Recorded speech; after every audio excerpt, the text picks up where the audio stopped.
नमस्कार साथियों, मैं डॉक्टर मुकेश गर्ग। जरा सोचिए में आपका हार्दिक स्वागत है। पश्चिम बंगाल में विधानसभा चुनाव हुए और ममता बनर्जी का सूपड़ा जिस तरीके से साफ हुआ वो वाकई में आश्चर्यजनक है, क्योंकि पिछली विधानसभा के अंदर भारतीय जनता पार्टी जिस पायदान पर खड़ी थी, यानी 77 सीटों के साथ वो दूसरे नंबर की पार्टी थी, उस पायदान पर 80 सीटों के साथ ममता बनर्जी दूसरे नंबर की पार्टी बनकर रह गई है और भारतीय जनता पार्टी 207 सीटों के साथ वहाँ पर अपना परचम लहराकर सरकार बनाने की स्थिति में खड़ी हुई है। और मुझे नहीं लगता कि कोई कारण ऐसा होगा कि भारतीय जनता पार्टी का जो शीर्ष नेतृत्व है वो इस जीत के हीरो, सबसे बड़े हीरो, बंगाल को बीजेपी के हाथों में सौंपने वाले शुभेंदु अधिकारी को मुख्यमंत्री ना बनाए। शुभेंदु अधिकारी, मैं ये नहीं कहता कि उनका दामन साफ है, भ्रष्टाचार के आरोप में संलिप्त थे पहले वो, उसके बाद उन्होंने बीजेपी ज्वाइन की थी, लेकिन उन्होंने बीजेपी में ज्वाइन करने के बाद बीजेपी के लिए बहुत कुछ किया बंगाल के अंदर। ममता के अत्याचार सहे, लाठी डंडे सहे और अब वो उसको जिता कर ले आए हैं। लेकिन इसी बीच ममता बनर्जी ने जो आज प्रेस कॉन्फ्रेंस करके भारतीय जनता पार्टी पर और भारतीय चुनाव आयोग पर जो भद्दे आरोप लगाए हैं, उनका मैं पूरी तरीके सिरे से कंडम करता हूं उनको मैं।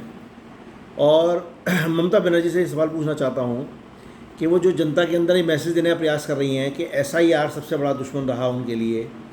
ये इलेक्शन कमीशन ऑफ इंडिया ने SIR करके जो वहाँ के 92 लाख 92 लाख वोट जो काटे हैं, उसकी वजह से ममता सरकार की वोट चोरी हुई है और वो हार गई हैं।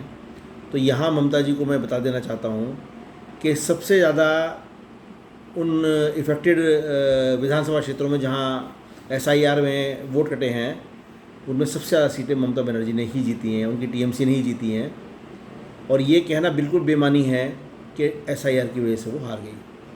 हाँ, इतना ज़रूर है कि जनता के अंदर वोट चोरी का मैसेज देने के लिए राहुल गांधी भी ममता बनर्जी के साथ मैदान में कूद पड़े हैं और अरविंद केजरीवाल और अखिलेश यादव सरीखे लोग भी उनका समर्थन कर रहे हैं, क्योंकि उनको दिखाई दे रहा है कि इंडी गठबंधन जो बना था वो आज धरातल पर आ चुका है और ममता बनर्जी के और तमिलनाडु में स्टालिन के हारने के बाद वो गठबंधन अस्तित्व ही खो देगा, ऐसा लगने लगा है।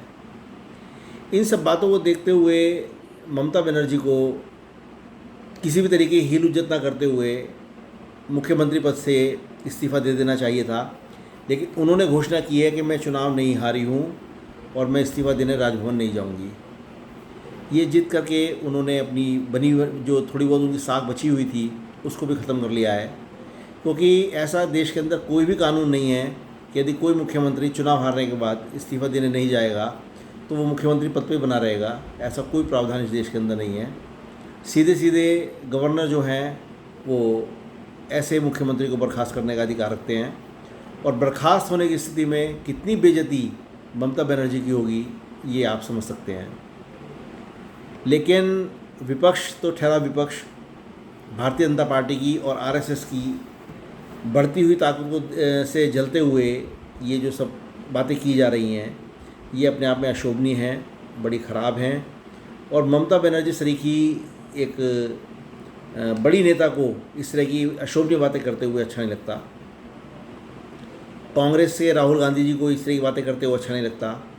और अखिलेश यादव तो चूँकि बंगाल की इस हार से बहुत डर गए हैं और उन्होंने आज एक ट्वीट अपना सुबह सुबह मंगलवार के दिन बजरंगबली जी के गुणगान में कर दिया, जबकि वो पहले कोई ट्वीट सनातन से संबंधित नहीं किया करते थे। ये सब भय उसी RSS का और उसी भाजपा का है जिससे आज बंगाल ममता मुक्त हुआ है।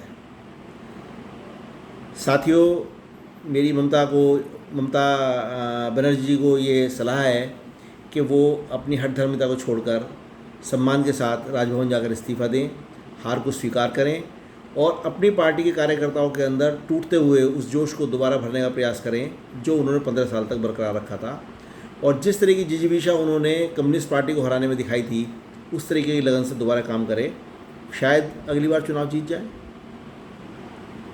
लेकिन ये तय है कि भारतीय जनता पार्टी को भी शुभेंदु अधिकारी को उनकी मेहनत का परिणाम देना चाहिए और उनको मुख्यमंत्री बनाना चाहिए। जरा सोचिए। साथ ही यदि मेरे विचार उचित लगें तो कृपया मेरे चैनल को लाइक कीजिए, शेयर कीजिए और सब्सक्राइब कीजिए। धन्यवाद।